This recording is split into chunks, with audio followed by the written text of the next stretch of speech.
19. Las 5 claves de la riqueza y del éxito. El hombre no es hijo de las circunstancias son hijas del hombre. Benjamín Disraeli. Tiene usted en sus manos los recursos para asumir totalmente la dirección o el gobierno de su vida. Tiene la capacidad de formar las representaciones internas y de producir los estados que conducen al éxito y al poder. Existen ciertas experiencias que una y otra vez lanzan a las personas a estados de desvalimiento, son corno despeñaderos en el camino o rompientes en la costa, donde muchos se estrellan. Otras experiencias son como trabas que no permiten desarrollar la plenitud de las posibilidades. En este capítulo recibirá usted un mapa que le mostrará la situación de los peligros y lo que se necesita para superarlos. Yo digo que son las 5 claves de la riqueza y del éxito. Para desarrollar todas las facultades que usted tiene, para llegar a todo lo que desea, necesita comprenderlas. Todo triunfador ha tenido que hacer, tarde o temprano. Si usted 42 minutos, hace y sabe usarlas en cualquier oportunidad, su vida será un triunfo imparable. No hace mucho estuve en Boston. Una noche, después de dar una conferencia, salí a pasear por Capri Square. Contemplaba los edificios, que van desde los modernos rascacielos hasta reliquias tan antiguas como los mismos Estados Unidos, cuando vi que se acercaba un hombre con paso inseguro y tambaleante. Por su aspecto, llevaba semanas durmiendo en la calle, apestaba a aguardiente y parecía no haberse afeitado desde hacía varios meses. Me figuré que se acercaría a mendigar. Mi pensamiento fue como un imán. El tipo se detuvo delante de mí y dijo: «Oiga, ¿no tendría $1/4 que prestarme?»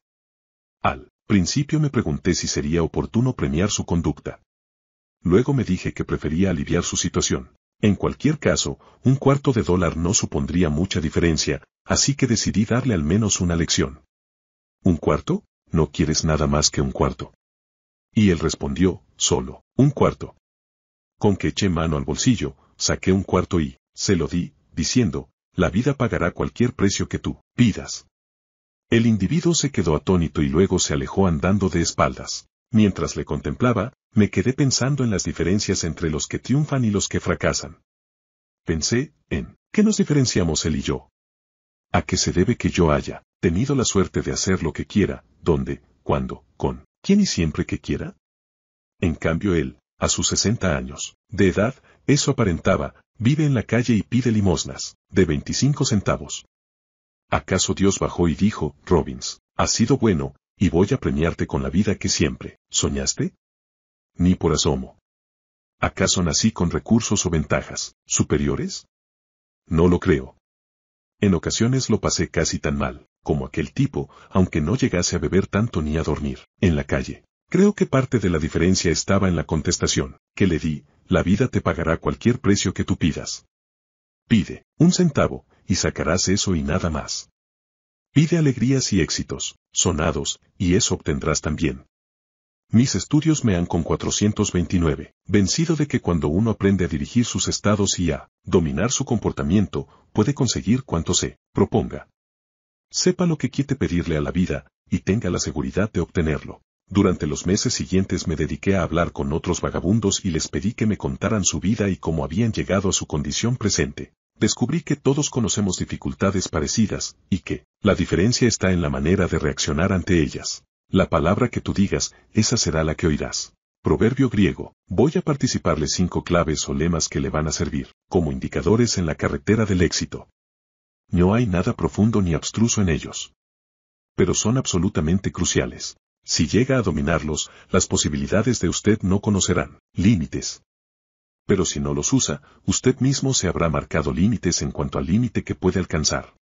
La decisión y una mentalidad positiva sirven para empezar, pero no representan la solución completa. En ausencia de disciplina, la decisión es el comienzo del desengaño. La decisión acompañada de la disciplina obra milagros. He aquí la primera clave para alcanzar el éxito y la felicidad: usted debe aprender a superar la frustración.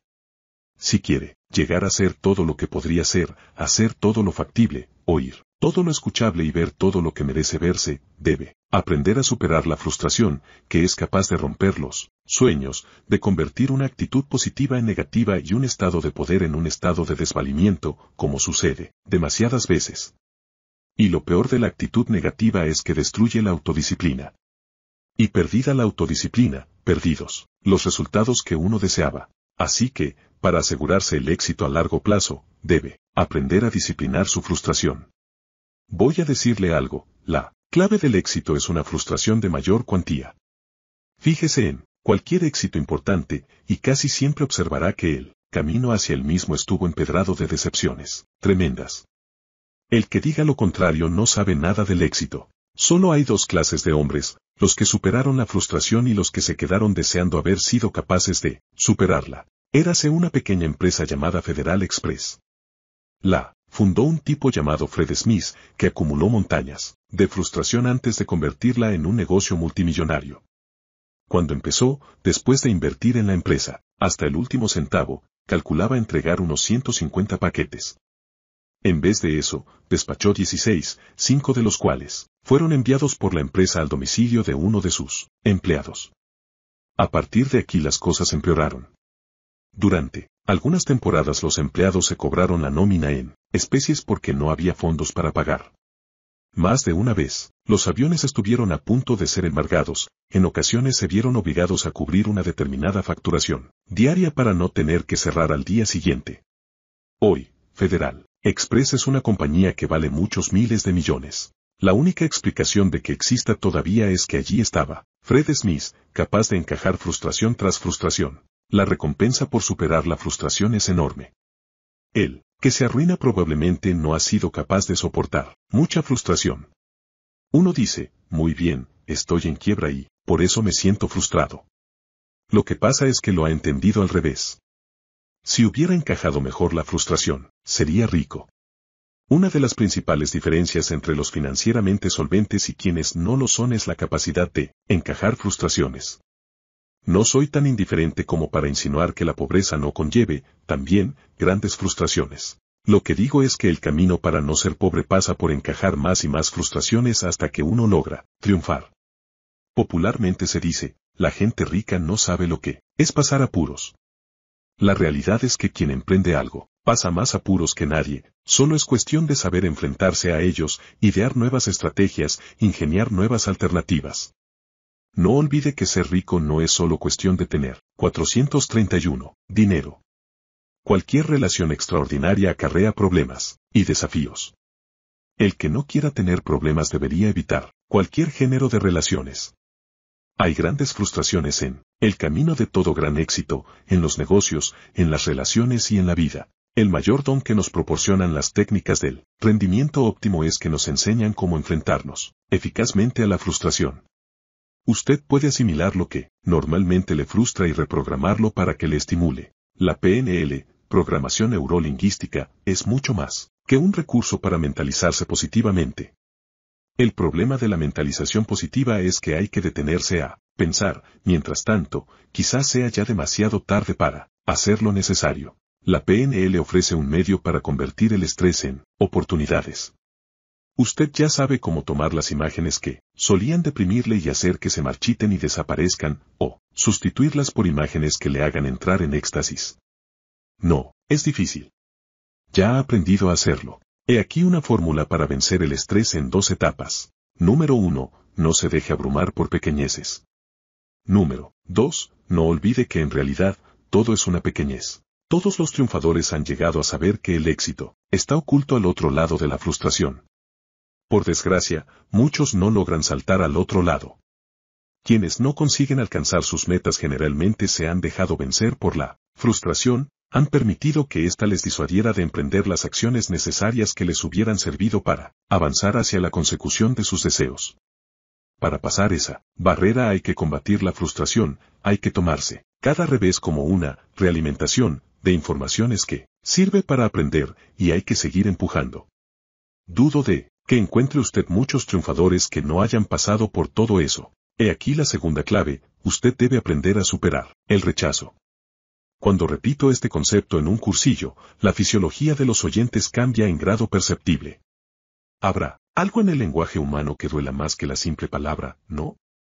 Para el que conozca el mundo de la venta, ¿cuál es la diferencia entre ganar $100,000 y ganar $25,000? La principal, aprender a encajar un rechazo, de modo que el temor al mismo no sea obstáculo para la acción.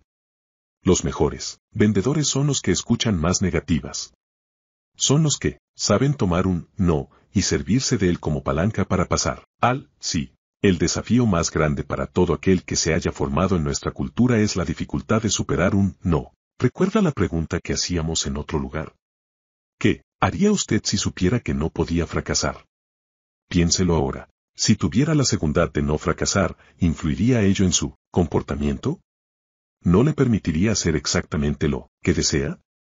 Así pues, ¿qué se lo impide? Es esa palabra de dos letras, el no. Para triunfar, usted debe aprender a encajar el rechazo sabiendo cómo despojarlo de todo su poder. Una vez me ocupé de un saltador. Había sido campeón olímpico de salto de altura, pero se encontraba en tal estado que no era capaz ni de saltar por encima de su sombrero. Cuando vi cómo saltaba, comprendí enseguida su problema. Inevitablemente derribaba el listón y a partir de ahí sufría toda una serie de trastornos emocionales, convertía cada fracaso en un acontecimiento de proporciones enormes.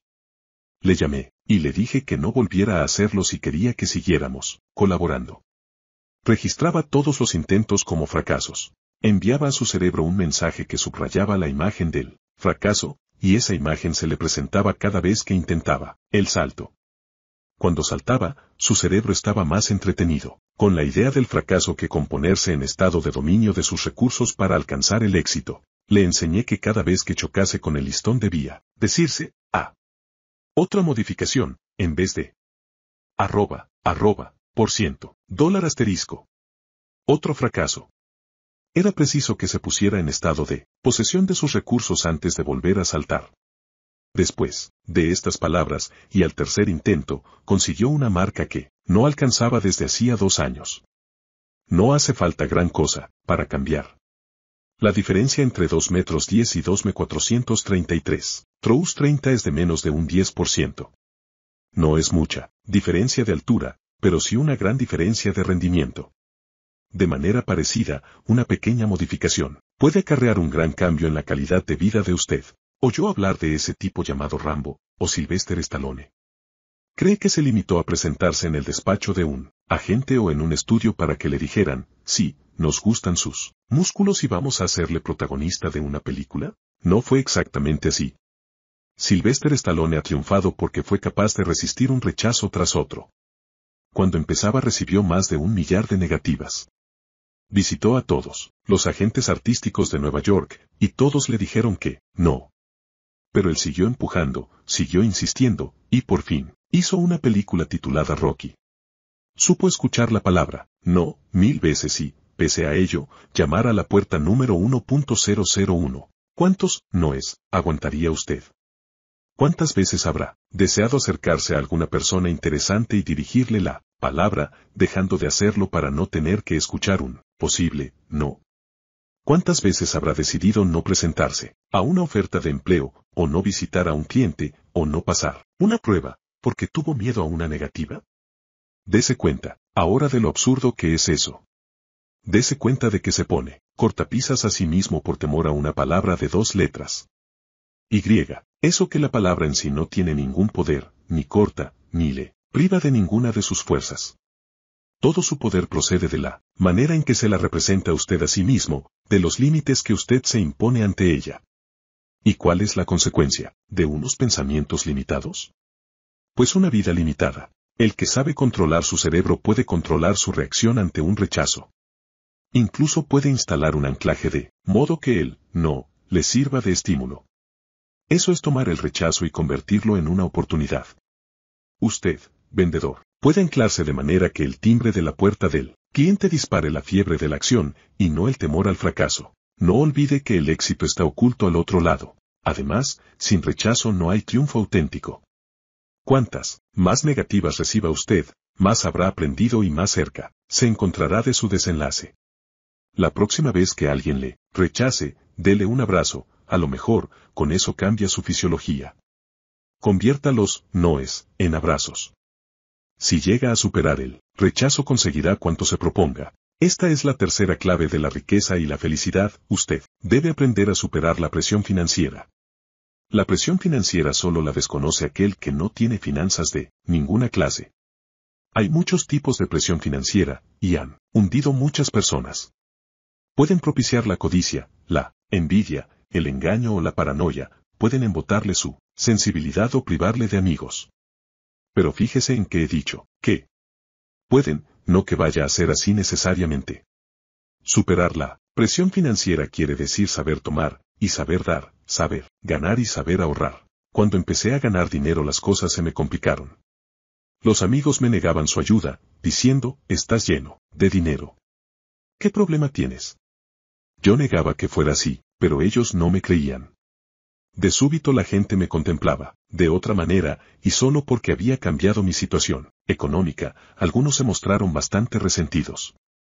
De modo que ese es un género de presión financiera. No tener dinero suficiente es otro género de presión financiera. Les ocurre a muchos. Pero, tenga uno mucho o poco dinero, la presión siempre está ahí. Recuerde que todas las acciones de la vida están guiadas por nuestra filosofía, por las representaciones internas que nos dictan cómo actuar.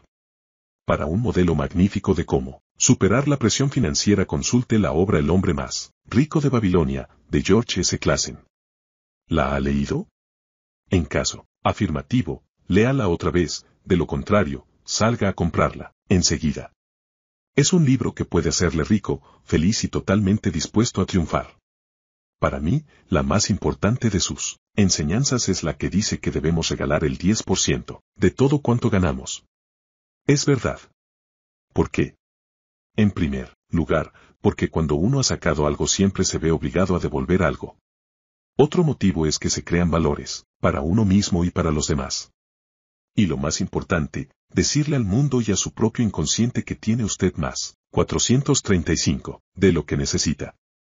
Esa es una creencia muy poderosa, y vale la pena fomentarla.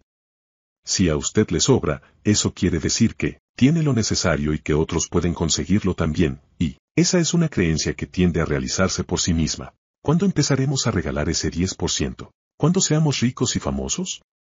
No. Debe hacerse de buen principio. Lo que uno da es como una semilla que siembra. Debe invertirlo, no comérselo, y la mejor manera de invertirlo es regalarlo a fin de que produzca valores para los demás. ¿Cómo? Es fácil averiguarlo. Hay mucha necesidad a nuestro alrededor. Entre lo más valioso de esa línea de conducta figura el concepto que nos ofrece acerca de nosotros mismos. Si es usted de las personas a quienes les gusta averiguar lo que necesita el prójimo y desean hacer algo, eso le da una opinión distinta de sí mismo. Y partiendo de tales sentimientos o estados, se vive en actitud de permanente gratitud. El otro día tuve la suerte de regresar al Instituto de Glendore, California, donde cursé mis estudios. Iba a impartir un programa para los enseñantes y deseaba manifestar mi agradecimiento a los maestros que influyeron en mi vida. Cuando llegué me enteré de que se había suprimido, por cuestiones de presupuesto y por falta de interesados, un curso de oratoria que a mí me había servido para aprender a expresarme mejor. Así que hice una donación para financiar la continuación de ese curso. Devolví una parte de lo que había recibido, y no lo hice porque yo sea muy buena persona, sino porque era una deuda que tenía contraída. Y cuando uno debe algo, ¿no es agradable darse cuenta de que puede permitirse pagarlo? Para eso sirve el dinero en realidad. Todos tenemos deudas positivas, el mejor motivo para tener dinero es que nos permite saldarlas. Durante mi infancia, nuestros padres trabajaron mucho. Para salir adelante, por diversos motivos, nos vimos en situación económica sumamente apurada. Recuerdo que un día, de acción de gracias no quedaba ni un centavo en casa. La festividad se anunciaba más bien melancólica, hasta que alguien llamó a la puerta cargado de latas de conservas y pasteles. El mensajero que traía aquellos regalos dijo que eran de una persona que sabía que nosotros no éramos capaces de mendigar nada y que nos apreciaba y deseaba que pasáramos un día feliz. Nunca lo he olvidado.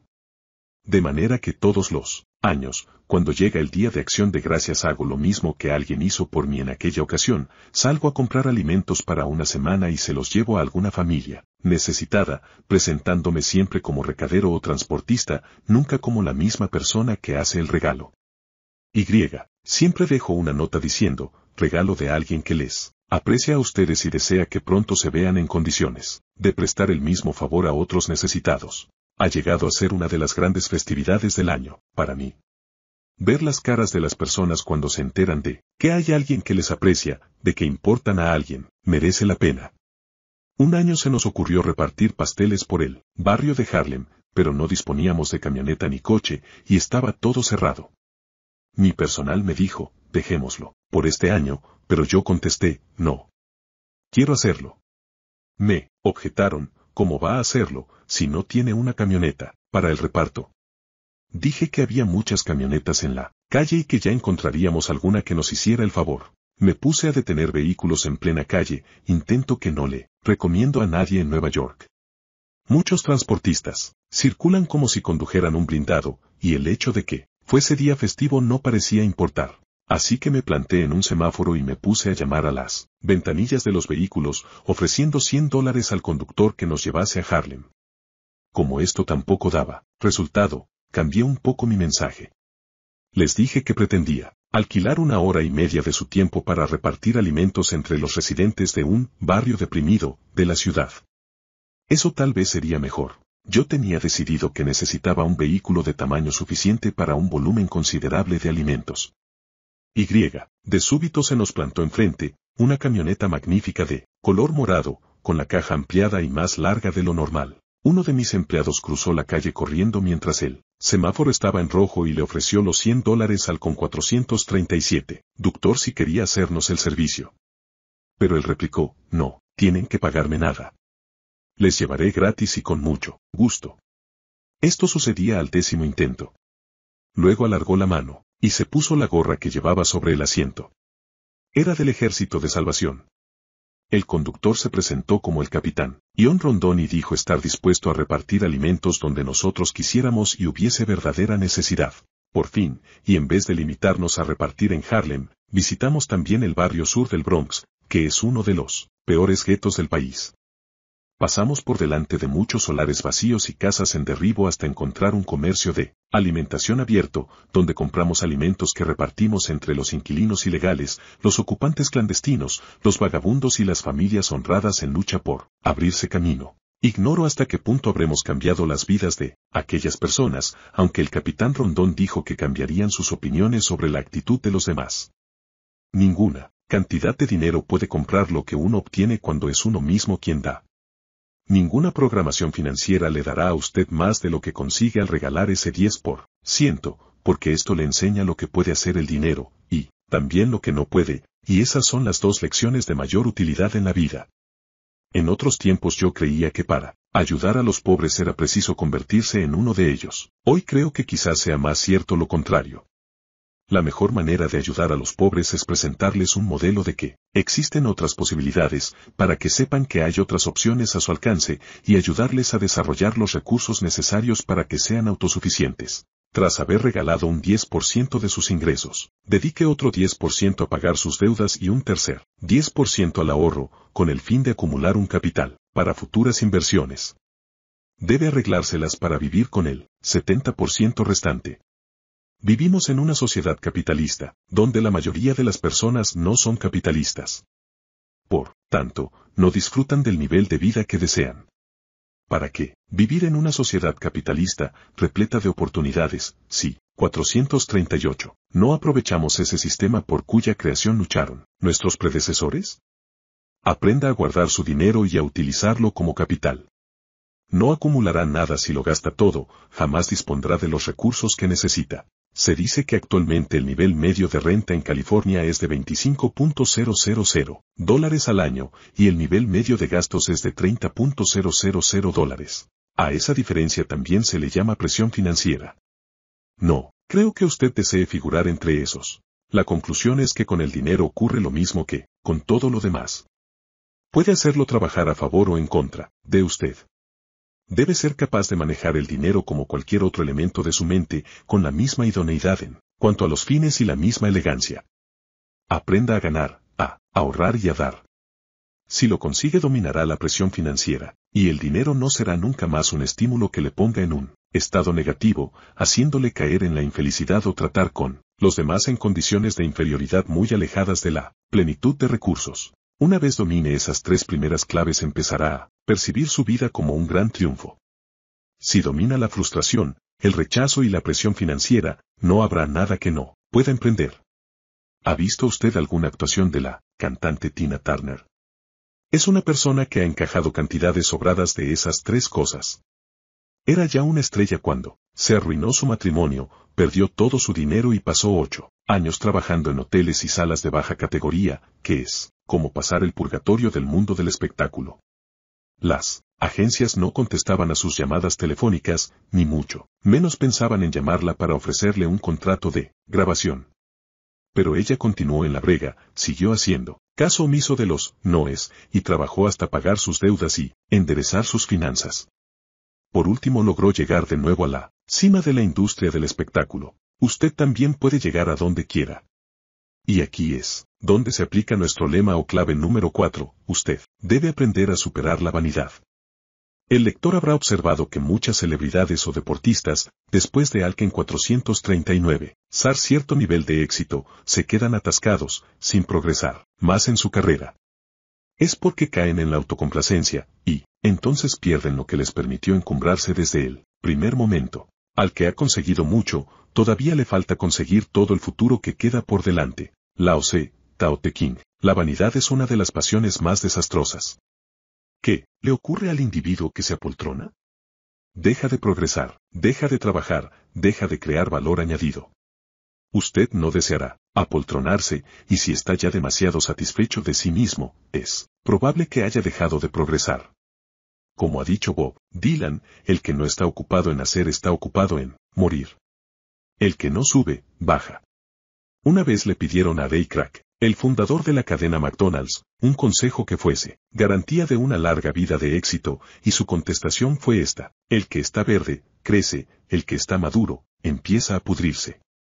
Mientras uno se mantiene verde, está creciendo, es decir, puede asumir cualquier experiencia y convertirla en una oportunidad para progresar, lo contrario sería tomarla como una invitación a la decadencia. Uno puede considerar la jubilación como el comienzo de una vida más rica, o como el final de una vida de trabajo. En cuanto al éxito, cabe considerarlo como un trampolín hacia metas más elevadas o como una plataforma donde descansar. Pero si se tumba a descansar en ella, lo más seguro es que no podrá quedarse allí mucho tiempo. Hay un tipo de vanidad que procede de las comparaciones. En otro tiempo yo creía que había llegado muy lejos, porque había avanzado algo en comparación con mis conocidos. Este es uno de los errores más graves en que se pueda caer, ya que tal vez solo significa que nuestros conocidos no han llegado muy lejos. Aprenda a juzgarse a sí mismo en relación con sus propias metas, no por lo que aparenten sus vecinos. ¿Por qué? Pues porque nunca dejará de encontrar ejemplos que le hagan sentirse justificado. ¿No lo hacía usted cuando era niño? Quizá decía, fulanito ha hecho tal cosa, ¿por qué no puedo yo? A lo que su madre seguramente contestaba, lo que haga fulanito no me importa. Y tenía razón. No se preocupe de lo que hacen fulano o mengano, ocúpese de lo que sea capaz de hacer usted, de lo que consiga crear o alcanzar. Trabaje de acuerdo con un conjunto de metas dinámicas, activas, estimulantes, que le ayuden a hacer lo que desea y no lo que han hecho otros. Siempre habrá alguien que tenga más cosas que usted y alguien que tenga menos. Nada de esto tiene importancia. Debe juzgarse con arreglo a su propia medida y nada más. Las cosas pequeñas afectan a las mentes pequeñas. Benjamín Disraeli. He aquí otra recomendación para evitar la autocomplacencia: manténgase alejado de los cursillos de comadreo. Ya sabe a qué me refiero. Se trata de esas sesiones en donde se pasa revista a los hábitos de trabajo, las costumbres sexuales y la situación económica de todo el mundo. Son como un suicidio, ya que envenenan la mente haciendo que uno se fije en lo que hacen los demás con su vida particular, y no en lo que uno podría hacer para mejorar su propia experiencia vital. Es fácil dejarse engatusar para participar en uno de esos seminarios, pero si lo hace recuerde que no son sino una manera de distraer el aburrimiento de los fracasados. Un sabio caudillo indio, Trueno Rodante, solía decir, hablar solo por una buena razón. Recuerde que siempre se recoge lo que se ha sembrado. Así pues, le invito a distanciarse de las mezquindades de la vida. No se ocupe de pequeñeces. Si prefiere ser vanidoso y mediocre, dedicúese a murmurar sobre quién se acuesta con quién, pero si quiere ser diferente, desafíese a sí mismo, póngase a prueba y convierta su vida en algo especial. 441. Y aquí la última clave: de siempre más de lo que espera recibir. Esta es quizá la más importante, porque garantiza, virtualmente la felicidad. Recuerdo que una noche salía yo de una reunión, muerto, de sueño. Los baches del camino eran lo único que me mantenía despierto. Y en tal estado de semi-inconsciencia me puse, a meditar sobre el sentido de la vida. De pronto, una vocecita, en mi cerebro dijo, el arte de vivir consiste en dar. Si quiere que su vida funcione, empiece a pensar en cómo dar. Muchos no piensan más que en recibir. No hay ningún problema, eso de recibir es como el océano. Para dar, en cambio, hay que tomar una determinación, o si no el proceso no se pone en marcha. La dificultad estriba en que muchos pretenden recibir antes que nada. Viene a verme una pareja, por ejemplo, y el marido se queja de que su mujer no le trata bien. La mujer dirá que eso se debe a que él no es nada cariñoso. De manera que cada uno espera que sea el otro quien dé el primer paso. ¿Qué clase de relación es esa? ¿Qué duración se le puede augurar? La clave de cualquier relación es que hay que dar primero, y seguir dando a continuación, sin detenerse a pedir. En cuanto uno se dedica a tomar nota de la puntuación, se acaba la partida. Uno se queda diciendo, ya he dado, ahora me toca el turno de recibir, y no se da cuenta de que el juego ha terminado. Y puede irse con la música a otra parte, porque en esa partida no valen tableros de puntos. Es preciso estar dispuesto a plantar la semilla y esperar su crecimiento. ¿Qué pasaría si se dirigiera usted al jardín y dijera, dame fruto? ¿Dame plantas? El jardín seguramente contestaría, perdone usted, señor mío, pero aquí no trabajamos así. Usted debe de ser algo novato. No son esas las reglas del juego. Y luego le explicaría que hay que plantar la semilla, hay que vigilarla, hay que regar y escardar, echar abono y dispensar otros muchos cuidados, y si se hace bien, al cabo de algún tiempo recogerá sus frutos o podrá contemplar las flores. En cuanto a lo de pedir, puede vociferar cuanto quiera que no, por ello cambiarán las cosas. Es preciso dar sin descanso, y hasta que el suelo produzca sus frutos. En la vida pasa exactamente lo mismo. Puede uno ganar mucho dinero y ser dueño de grandes fincas o de grandes empresas. Pero si lo hace solo para sí mismo, no será un triunfador en realidad. No tendrá un verdadero poder, no poseerá la verdadera riqueza. El que alcanza la cumbre, en solitario se queda sin nada que hacer, excepto, quizás arrojarse desde ella. ¿Sabe cuál es el mayor engaño del éxito? La creencia de que sea un pináculo a escalar, una cosa que se posee, un resultado que se alcanza de una vez por todas. Si quiere usted triunfar y conseguir todos los resultados que se ha propuesto, debe concebir el éxito como un proceso, un estilo de vida, un hábito mental, una estrategia permanente. Eso es lo que he intentado demostrar en este capítulo. Uno ha de saber con qué cuenta y cuáles son los escollos del camino. Debe ser capaz de utilizar su poder de una manera responsable y considerada si quiere disfrutar de la verdadera riqueza y de la auténtica felicidad. Si realiza lo que proponen nuestros 5 lemas o claves, estará en condiciones de aplicar todo lo aprendido en este libro para obrar maravillas. Veamos ahora cómo actúa el cambio en un plano más elevado, el de los grupos, las comunidades y las naciones. 443. 20. Creación de tendencias, el poder de la persuasión.